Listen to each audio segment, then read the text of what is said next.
Hai friends, apa kabar? Mudah-mudahan kita semua dalam keadaan baik sehingga hari ini kita bisa menerima materi baru dengan mudah. Materi apa yang hari ini akan kita bahas yaitu membuat cerita pendek dan menyajikan informasi penting dalam bentuk peta pikiran. Nah, kira-kira apa itu cerita pendek dan apa itu peta pikiran? Nanti kita akan bahas pada video ini. Yang pertama adalah cerita pendek. Cerita pendek atau cerpen merupakan cerita yang terdiri atas kurang dari 10.000 kata. Ciri-ciri dari cerita ini biasanya terdapat seorang tokoh utama pada suatu keadaan. Lalu bagaimana cara atau langkah-langkah dalam membuat cerpen berdasarkan ide pokok?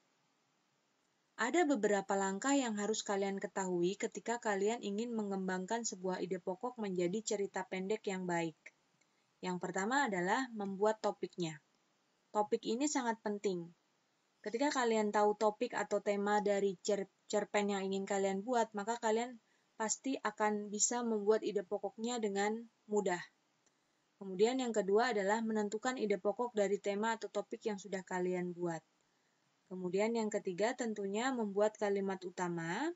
Setelah kalian membuat kalimat utama, kalian harus menulis informasi tambahan atau informasi-informasi penting apa saja yang akan ada pada ceritamu. Jadi informasi-informasi penting ini nanti gunanya bisa untuk menjadi kalimat tambahan atau kalimat penjelas daripada cerita kamu. Kemudian merangkai cerpen dengan urut. Cerpen harus dirangkai dengan urut dan teratur sesuai dengan alur yang kalian gunakan. Kemudian yang keenam tentunya memperhatikan ejaan dan pemilihan kata. Ini penting. Dalam bahasa Indonesia, ejaan dan pemilihan kata itu sangat penting. Ketika kita memilih sebuah kata untuk digunakan menjadi atau dirangkai menjadi sebuah cerita pendek ataupun suatu paragraf, maka kata atau kalimat itu harus sesuai dengan ejaan yang benar ataupun KBBI. Mari kita lihat contohnya. Contohnya di sini adalah topiknya atau temanya adalah tentang kebaikan. Kemudian ide pokok daripada topik atau tema tersebut adalah kesabaran dan ketulusan hati. Kemudian kalimat utama dari ide pokok tersebut adalah hiduplah seorang pencari kayu bakar yang baik hati dan sabar bernama Deda. Informasi penting yang bisa kita tambahkan di cerita pendek kita nanti adalah hidup di pinggir hutan, sudah seminggu tidak mendapatkan penghasilan, menolong seorang pengemis dengan tulus. Lalu akan seperti apa kira-kira cerita pendek dari ide pokok kesabaran dan ketulusan hati ini? Mari kita lihat. Nah, maka cerita pendeknya adalah berjudul Deda dan 5 Kentang. Dahulu di tanah Jawa, hiduplah seorang pencari kayu bakar yang baik hati dan sabar bernama Deda. Dia bersama istri dan ketiga anaknya hidup sangat sederhana. Gubuknya juga sangat sederhana dan terletak di pinggir hutan. Saat itu sedang musim hujan. Sudah seminggu hujan turun tak kunjung berhenti. Dan hal ini membuat Deda bersusah hati. Pasalnya ia tidak bisa mencari kayu bakar dan ia tidak bisa mendapatkan uang untuk makan keluarganya.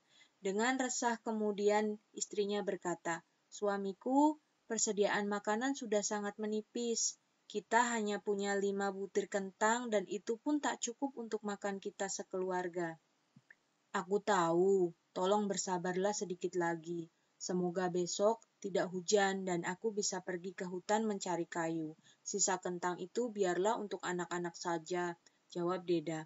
Sore itu, ada seorang pengemis yang kedinginan dan kelaparan mengetuk rumah Deda. Pengemis itu terlihat kelaparan dan ia pun tidak tega. Akhirnya ia memberikan 5 butir kentang supaya bisa dimakan si pengemis. Pengemis itu memakan 4 butir kentang lalu berkata kepada Deda untuk membagi 1 kentang yang tersisa menjadi 5. Saat ia membagi kentang tersebut, kelima irisan tersebut berubah menjadi 5 buah kentang Jika satu butir diiris lagi, maka akan bertambah terus. Karena keajaiban tersebut, kini keluarganya tidak kekurangan lagi. Bahkan, ia bisa membagikan kentang tersebut kepada tetangganya.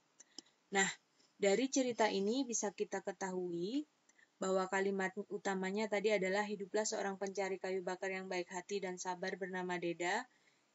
Kemudian tokoh utamanya adalah Deda, kemudian tokoh pendampingnya atau tokoh pendukungnya yang lain adalah istri dari Deda, kemudian si pengemis, kemudian latar atau tempatnya adalah di pinggir hutan, kemudian suasananya tadi pada musim hujan. Nah, dari sini cerita ini sudah menunjukkan daripada ide pokok dan tema yang sudah kita buat tadi, yaitu tentang kebaikan hati, ketulusan hati Deda, sehingga ia mendapatkan apa yang seharusnya ia dapatkan daripada kebaikan hatinya dia. Ini untuk topik tentang bagaimana cara membuat cerita pendek. Mudah-mudahan kalian paham. Kita akan lanjutkan ke topik selanjutnya. Topik selanjutnya yaitu menulis informasi penting dalam bentuk peta pikiran. Informasi penting. Kalian harus tahu apa itu informasi penting dalam sebuah teks. Kemudian nanti kalian juga harus tahu apa itu pengertian peta pikiran. Yang pertama kita harus tahu adalah informasi penting. Informasi penting adalah sekumpulan fakta yang menggambarkan sebuah peristiwa atau kejadian tertentu. Jadi informasi penting ini apa saja yang fakta-fakta yang terjadi di cerita tersebut. Kemudian untuk mencari informasi penting bisa dicari dengan menjawab pertanyaan-pertanyaan yang menggunakan kata tanya. Ada 7 kata tanya ajaib yang bisa kita gunakan untuk bisa mencari informasi penting dalam suatu teks. Apa saja 7 kata tanya tersebut? Mari kita cari tahu. Yang pertama adalah apa? Apa digunakan untuk mencari jawaban yang mengarah pada nama-nama benda, sebab akibat, judul, ataupun tema dari bacaan tersebut. Kemudian yang kedua adalah di mana. Di mana ini digunakan untuk menanyakan tempat atau latar. Kemudian yang ketiga adalah kapan. Kapan ini digunakan untuk menanyakan pertanyaan yang arah tujuan jawabannya adalah waktu kejadian suatu peristiwa. Kemudian yang keempat, siapa? Siapa ini digunakan untuk tokoh utama atau tokoh pendukung dalam cerita tersebut. Kemudian mengapa? Kata tanya mengapa ini nanti tujuan dari jawabannya atau arahnya adalah menanyakan tentang alasan atau masalah dalam teks tersebut.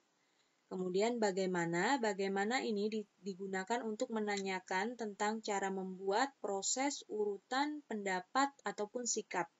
Kemudian yang terakhir adalah berapa. Berapa ini digunakan untuk menanyakan jumlah atau banyaknya benda dalam teks tersebut. Nah, kata-kata tanya ini bisa kalian gunakan untuk mencari informasi penting pada sebuah bacaan ataupun teks. Kemudian yang selanjutnya adalah peta pikiran. Apa itu peta pikiran? Atau mind mapping? Atau mind map? Apa itu? Mari kita cari tahu.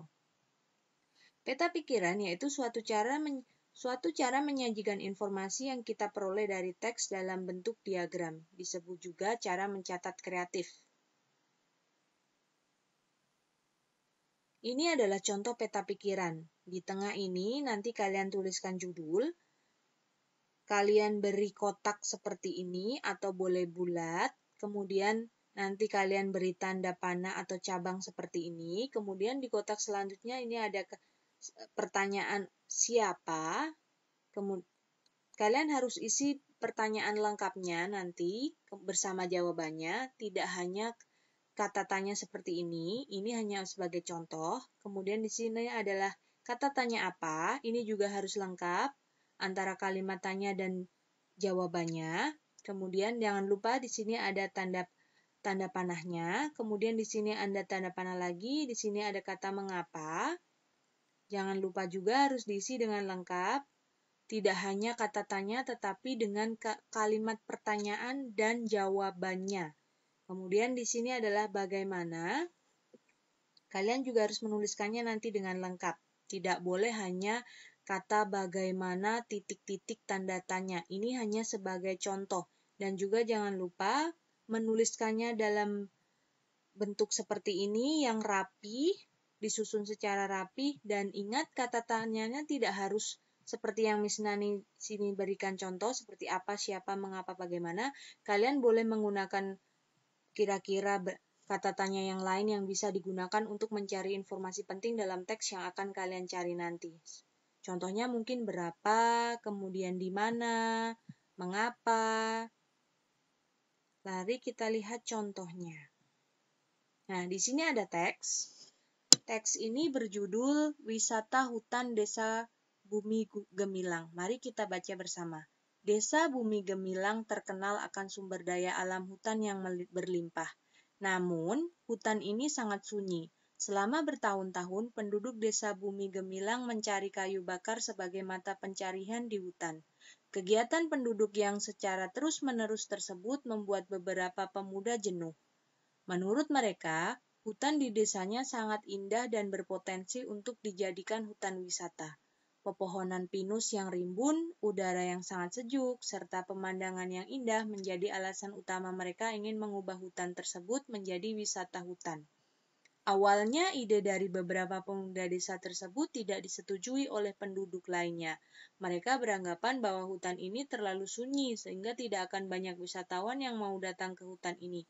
Namun, Danar, salah satu penggerak pemuda desa tersebut, tidak kehilangan akal.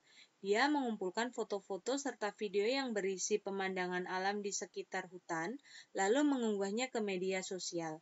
Respon sangat baik diterima masyarakat. Masyarakat mulai berdatangan menuju hutan wisata ini. Mengetahui semakin banyak pengunjung, penduduk desa pun membangun sarana dan prasarana yang mereka perlukan, seperti toilet umum, jalan, dan menjual cendera mata. Nah, dari teks ini nanti kita akan cari tahu informasi penting apa saja yang ada pada teks tersebut dan menuliskannya dalam bentuk peta pikiran. Jangan lupa menggunakan 7 kata tanya ajaib tadi.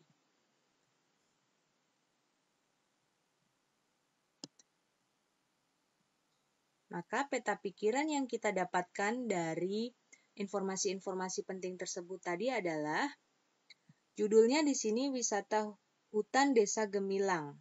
Yang pertama, kita pakai kata tanya apa?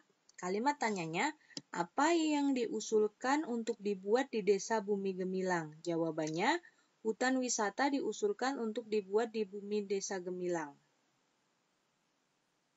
Kemudian di sini kata tanya siapa? Yang kita lihat kalimat tanyanya adalah siapa yang mengusulkan dibuatnya hutan wisata? Jawabannya, para pemuda desa Bumi Gemilang mengusulkan dibuatnya hutan wisata. Kemudian di sini ada kata tanya mengapa. Kalimat tanyanya, mengapa para pemuda mengusulkan dibuat hutan wisata?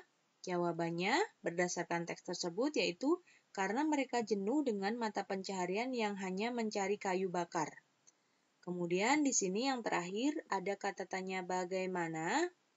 Kalimat tanyanya adalah bagaimana cara Danar, salah seorang pemuda, memperkenalkan hutan wisata di Desa Bumi Gemilang kepada masyarakat luar. Jawabannya adalah Danar mengumpulkan foto serta video pemandangan alam di hutan lalu mengunggahnya ke media sosial. Nah, ini adalah peta pikiran dari informasi-informasi penting yang kita dapatkan dari teks sebelumnya. Nanti jika kalian ingin membuat peta pikiran, kalian bisa membuat lebih dari 4 kotak seperti ini. Di sini Miss Nani hanya membuat kata tanya apa, siapa, mengapa, kemudian bagaimana. Kalian bisa mengembangkan peta pikiran kalian nanti sesuai dengan teks yang kalian baca. Tidak hanya terpaku pada contoh yang telah Miss Nani berikan.